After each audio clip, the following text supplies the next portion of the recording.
Welcome to the Pull the Chute podcast with Jeff and Jana. This is our weekly venture into the world of small to medium-sized businesses and the entrepreneurial spirit that drives success.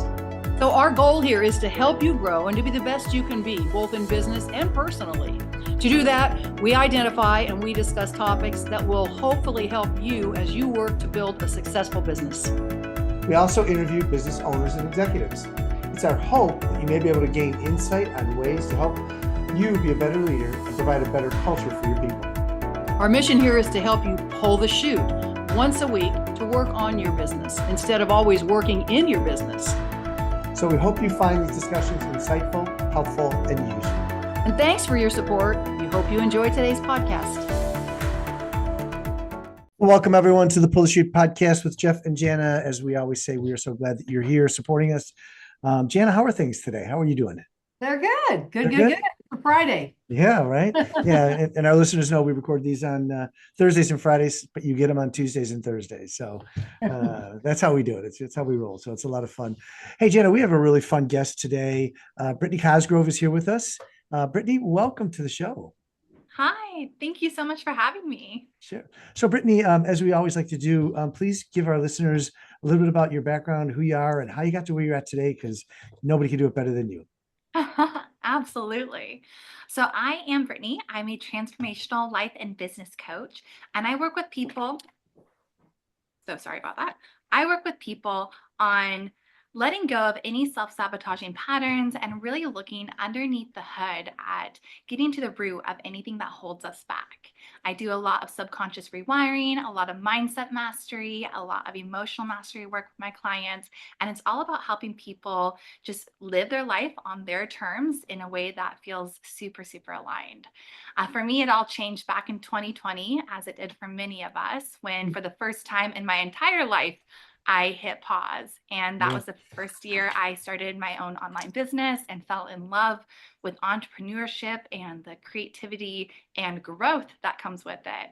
And then it was a couple months later that I pivoted into learning life coaching techniques and just how powerful this work is at transformation, lasting, sustainable transformation that really is flipping these blocks starting at the root so that they're not showing up over and over again in different areas of life, but really they're getting healed and they're moving on so that we can move forward and have better results, have quicker results, and just feel more aligned and just overall feel really good as we move forward. Well, that's awesome. Yeah, go ahead, Jan. Yeah. So Brittni, tell us a few of the techniques that you use. I know we talk about breathing and some of these visualizations that we have used in the past. Talk to me a little bit about, or us and our listeners, a little bit about what kind of techniques do you use? Yeah, there's two go-to methods that are my absolute favorite. The first is mindset work, and it's in the power of questioning our thoughts and our beliefs. And it's not so much as it's just to build awareness, to really question, why do I believe this? Is this true? Do I know beyond a shadow of a doubt that this thought is true? Can I prove it in a court of law? Where is the proof outside of my mind? And it really is breaking down our belief systems that we already have so that we can really question and own our own truth in a really aware and mindful way. And then my second favorite go-to way of working with people is through the subconscious. So most people don't realize that our subconscious is how we operate almost 95% of our way through life. And it's the leg that we step into our pants first. It's the hand that we brush our teeth with.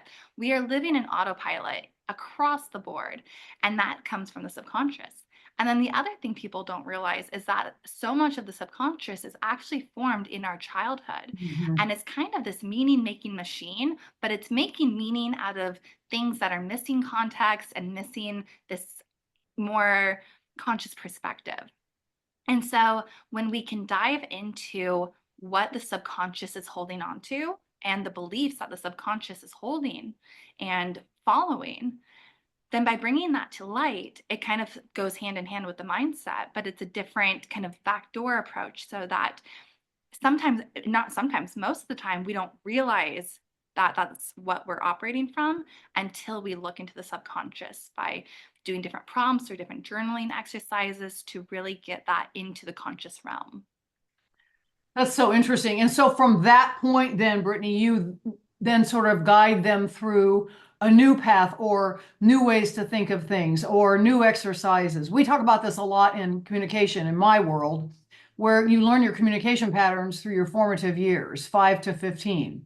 And those patterns stay with you because those are the years that we are setting up who we are. And that's true with business people and with how successful you feel you are and how you react to judgment or criticism, all of that. Then what do you do once you sort of discover these through the subconscious mind? What do you do then to turn them around or to help guide them out of some of these patterns? Yeah, I empower people to claim their own new truth and to find their own insights through just different questions that I ask as I'm guiding them through that process.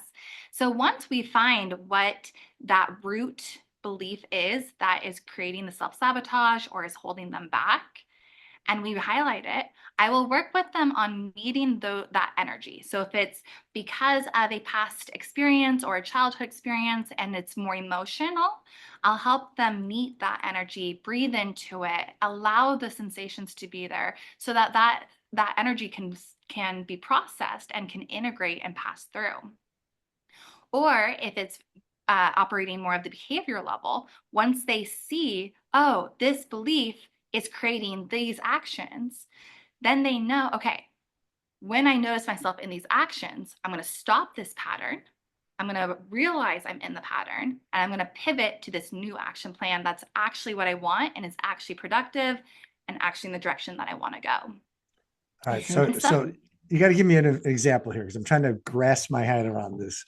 So give me an example of something that would work. You know, I mean, like what's a belief that you that somebody said, this isn't really what I should be believing anymore? Sure. So I am working on something actively right now with one of my clients she owns a spa and she's trying to grow her sales and just increase revenue.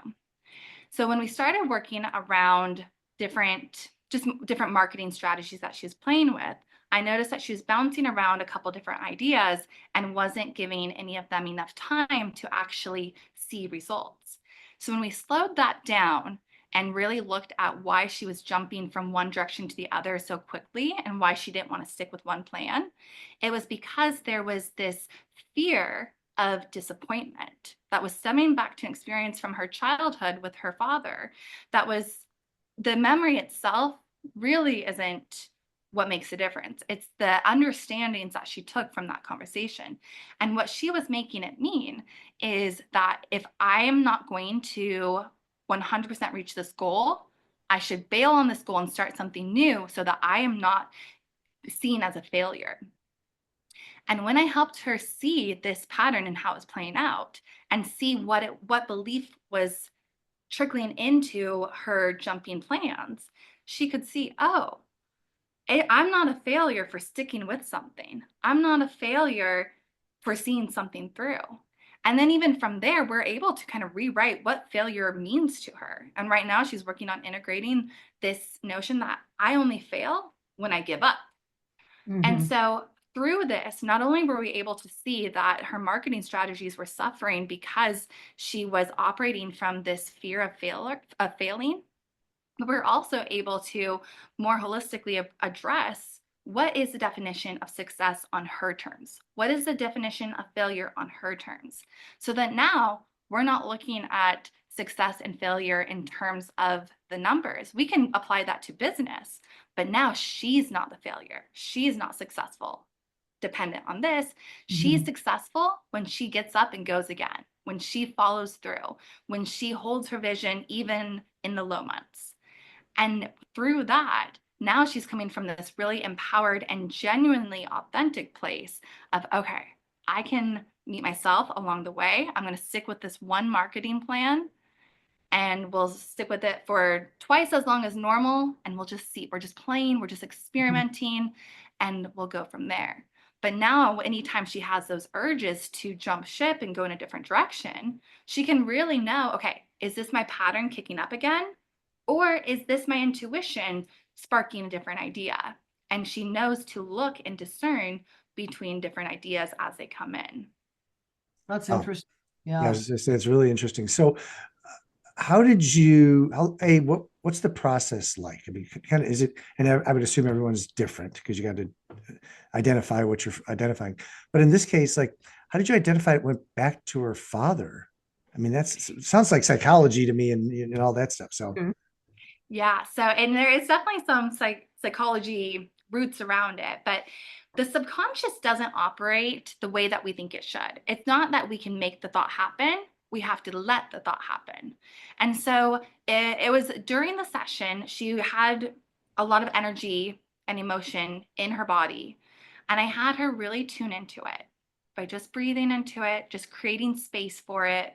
We're not trying to move it. We're not trying to force anything. Just for a moment, we're going to allow it. And then I kind of prompt different, just different leading questions that help people access what the subconscious is trying to say. Something along the lines of, something I fear will happen is, and then just kind of letting what naturally arises come up.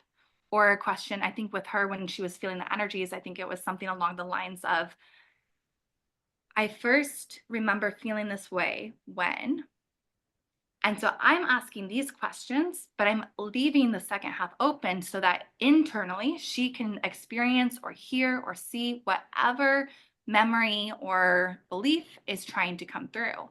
And that's how it happens. It just naturally pops into our mind when the subconscious speaks. Mhm. And it's really interesting because it never makes conscious sense. Her and I were talking about business strategy, and here she has a memory of when she's 7-ish with her dad talking about a test score. Some things don't translate, you know, 1 + 2 = 3, but it's the subconscious working in its own unique way because it's all connected. But sometimes we don't know how or why it's connected until we start diving into it. So it's a little bit about getting your clients sort of breathing deeply, getting them quiet, getting them to not necessarily be consumed with the day where their mind's just racing, but really getting them to kind of tap into themselves, sort of. That's interesting. That is when the subconscious is its most prevalent, is when you really quiet down and kind of let your mind do what it does.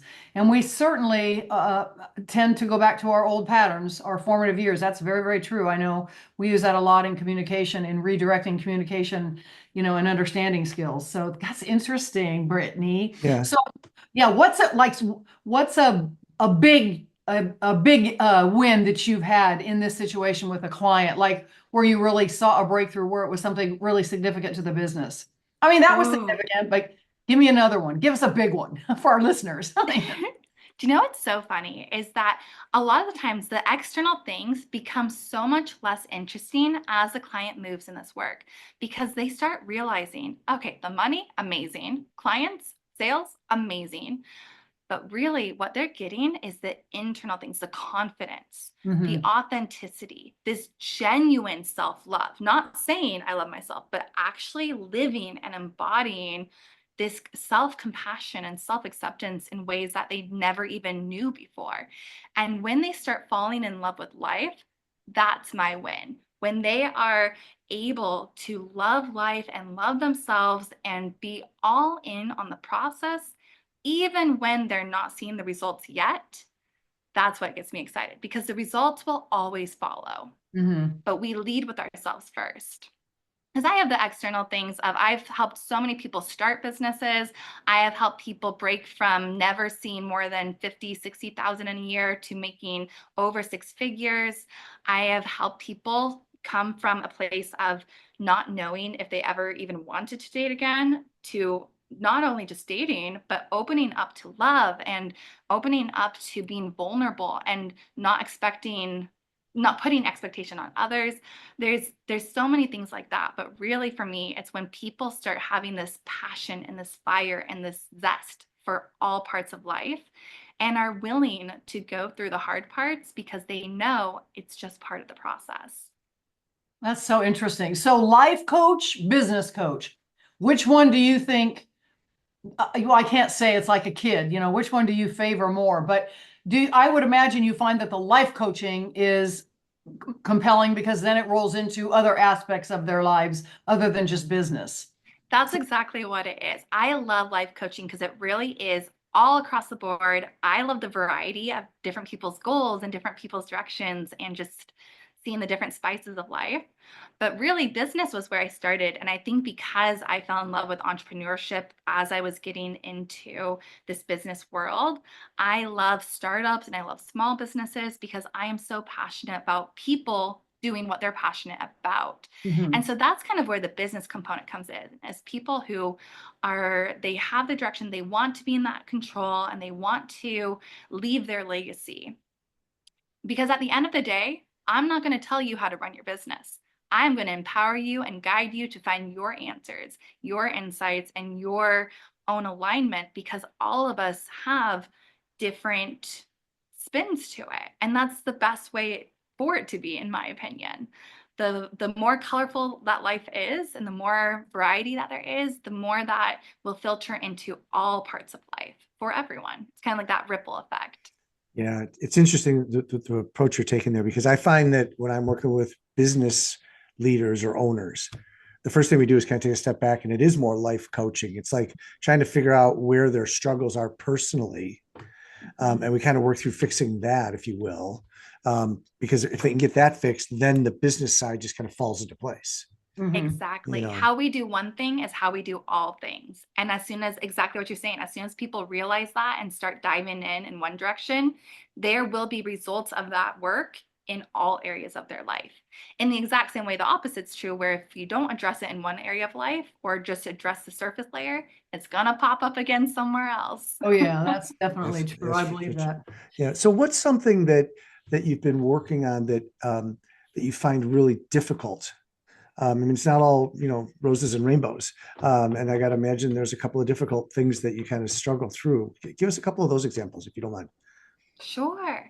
So in my personal experience and going through my own coaching, I would say that one of my challenges is genuinely and authentically holding space for heavier emotions. Disappointment for me is my number one thing that I try to avoid. And even as I'm going through my own work, I help clients with this. I go through it too because we're all human.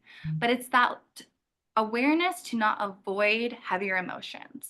As a coach, I'm really, really good at coaching myself out of things. And so Yeah. that's something where I hold a lot of awareness for myself to make sure that I am actually embodying this work, actually meeting myself. And like I said, I'm using the words actually, genuinely. So no, I'm not just saying, oh, I felt the disappointment, now I can move on. But actually allowing that to integrate into my body.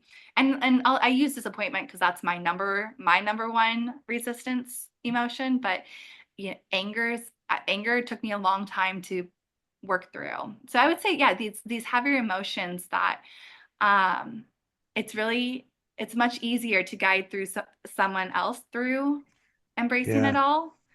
It's more challenging doing so with myself. But I this is know. also why I work with my own coaches, my own therapists. I have my own team to help me with that. Yeah, I find that, I'm giving advice to people and they're asking me, what should I do here? And I kind of throw something out and I say, have you ever thought about doing this? And then I kind of look in the mirror and kind of go, maybe I should be taking my own advice, Exactly. Clients we are all our do best that. mirrors. Yeah. I think we all do that. So what does the time frame look like, Brittni? Like, I mean, just like in a kind of in a generalized, I'm sure that it's all different depending on the client and all that, but what is kind of your general process that you put people through or that you suggest for your clients? Yeah, so I meet with people virtually, and then from there it is completely customized to their needs. In as a general rule of thumb, I'd say I work with people between 3 to 6 months, a Mhm. couple times a month. So usually it's every other week, and like I said, between 3 to 6 months. That being said, I don't work with people less than 3 months. I want to Yeah. hold someone through the full process. I want them to start seeing results, and I want them to start embodying the work. And it does take time to integrate all of it. But that being said, I have people that are in year-long containers where we meet once a month.